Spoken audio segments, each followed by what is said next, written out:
Hey, happy New Year, everyone, and welcome to the January 4th Fantasy Football Show. It's a special segment of the Father, Son, and Holy Sport Weekly Podcast. Hey, y'all, do us a favor. Press the like and subscribe.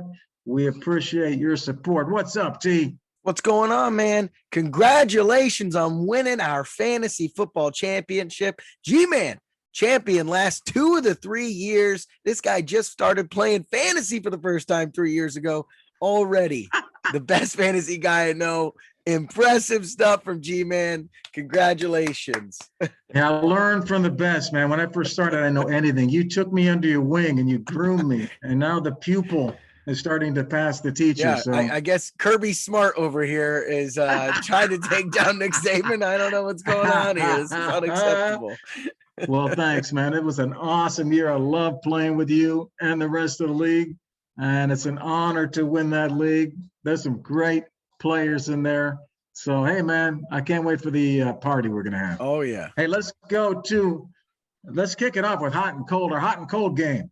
G-Man doing the hot. I'm going to try to find you the best value DFS players this week to help you win your DFS tournament.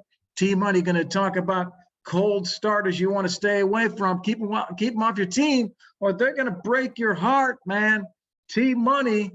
He went 2 for 3 last week. Now it's 59% accuracy on his cold picks. T-Money showing it there. Come on. And keep in mind, we're recording our shows on Tuesday, so a lot can change. And keep in mind also, it's week 18. Players are going to be sitting maybe in the second half. So we took that into account. We're giving you players that have something to play for. At least I am. Hot pick starting off with G-Man at the quarterback. Hot. I'm going with Taysom Hill, the quarterback of the Saints, going for $6,200 on DraftKings. The Saints play the Falcons, who beat them in week 3, but this time the Saints have a shot at the postseason. So I'm assuming Hill's playing all 4 quarters, going to try to get them in. He threw for 222 yards last week and a touchdown. He also rushed for 45 yards. So he's got the dual threat upside, like someone like Jalen Hurts. He wants to end this season on a high note and lead his team to the playoffs. So he's going to have a lot of motivation. Taysom Hill's my hot quarterback. All right. I like it. He definitely could do it. Let's jump over to my cold quarterback, though. And this one is probably more because he doesn't have a lot to play for. And that's Joe Burrow, projected for 20.3 versus Cleveland. I think that this guy is going to be cold this week, mainly because I think he only plays a quarter, a half. I don't know. He doesn't really need to play. And even if he does play, I don't think it's going to be passionate. I don't think they're going to put him in any sort of danger. They might just run the ball the whole time. So Joe Burrow, my cold quarterback of the week, purely because there's not much to play for, if at all. Joey B, rest up, baby. Rest up, man. Hey, let's go to the running backs. I'm going to my hot running back out to San Francisco, where T-Money's at right now. Elijah Mitchell. Injuries have been an issue for Mitchell, but he's back now. And when he gets back, he dominates the volume. This past Sunday, he had 23 touches, 130 yards, a touchdown, and 24 fantasy points. He's gone over 19 fantasy points 5 times. I like Elijah Mitchell going for only $6,000 on DraftKings. I like it. But I'm going to stay in the game and go with the other running back.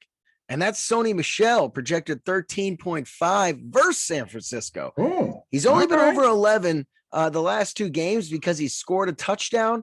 This San Francisco defense is solid. I don't trust him versus this good D line. And, he hasn't been really getting a ton of touches, just a close goal line scores here. Sony Michel, solid running back, but this week versus San Francisco, no score for him, which means no hot week.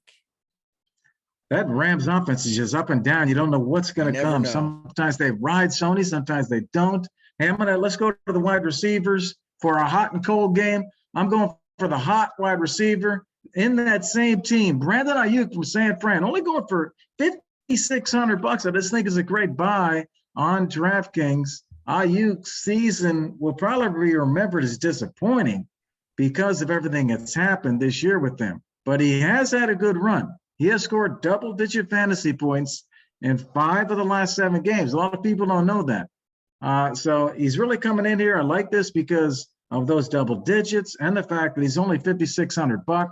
They have to win this game. So I think he's going to step up here. Brandon Ayuk. Yep, going to be interesting. I think he's more of a target for Trey Lance, whereas Jimmy G likes Deebo Samuel. So that's a good choice there. What I'm going with here for my cold wide receiver, Jalen Waddle, 14.7 versus New England. He's been having a good little streak here, but New England has a chance to move up in the seeding, and they want to make sure that they could potentially win the division if Buffalo loses.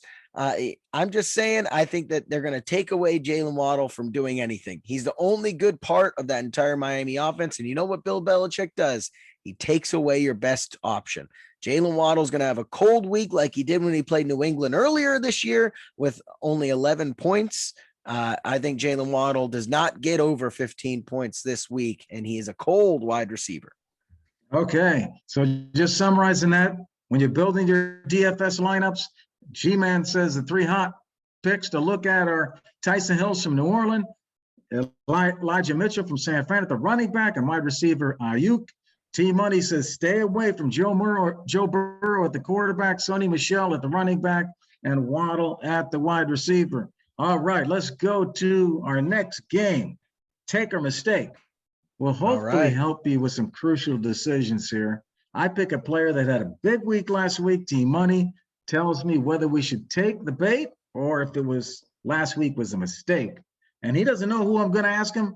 This is a surprise. We're going to start off with the guy he's talked about at quarterback. Trey Lance completed 16 of 23 passes for 249 yards, T-Money, and 2 touchdowns Sunday. Added 31 yards on the ground. Assuming Jimmy G is not playing again this week, can DFS managers trust Lance to deliver in a huge matchup against the Rams? T-Money, is Trey Lance a take, or would that be a mistake? I think he's a solid option if you want to go very cheap at QB, but I think it's a mistake. That Rams defense is legit.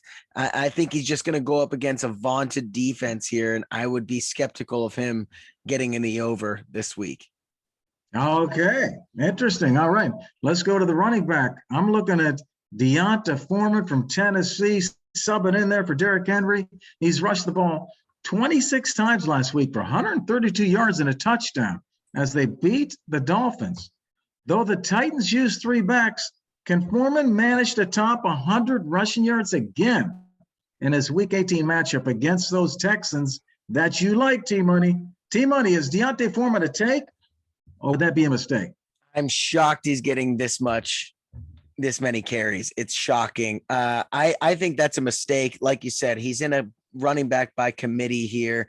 He just had the hot hand that day. He's not even the starter, I don't even think. So I would not take that. And he had a great day, but they killed Miami. So I think it was just bludgeoning while down more than anything. Okay. 2 mistakes so far. Let's see if I can get you on the wide receiver. All right. Going to the Las Vegas Raiders, Zay Jones recorded 8 receptions on 10 targets for 120 yards as they beat the Colts Sunday. He surpassed 100 yards for the first time in his career. Will Jones remain heavily involved in the game plan heading into a huge Week 18 matchup against the Chargers? T-Money, Zay Jones, is he a take, or would that be a mistake? 3 for 3 here, G. That's a mistake. Zay Jones it's Brian Edwards and Hunter Renfrow. Those are the 2 top guys right now. Even Deshaun Jackson's there, who I like more than Zay Jones. Look, he had a great week, and they covered Renfrow well, but especially when Waller's back, that's the main guy. I would not take that. That's a mistake. T-Money, look at T-Money giving the advice like he always does. Hey, great job, man. Hey, the Fantasy Football Show is a segment of the Father, Son, and Holy Spirit weekly podcast. If you're interested in being a sponsor of the Fantasy Football Show or a guest picker, let us know. And if you love the show like we love you, please press the like and subscribe for us. You can look for some of our other segments and clips where you play your podcast. Look for at Father, Son, and Holy Spirit. Or you can, check out our new website, where you can find all of our show info and even buy merchandise. It's Father, Son, and HolySport.com. T-Money, good luck in your DraftKings DFS tournament this weekend, baby. All right. You too, man. I'll see you later. Good luck. You too.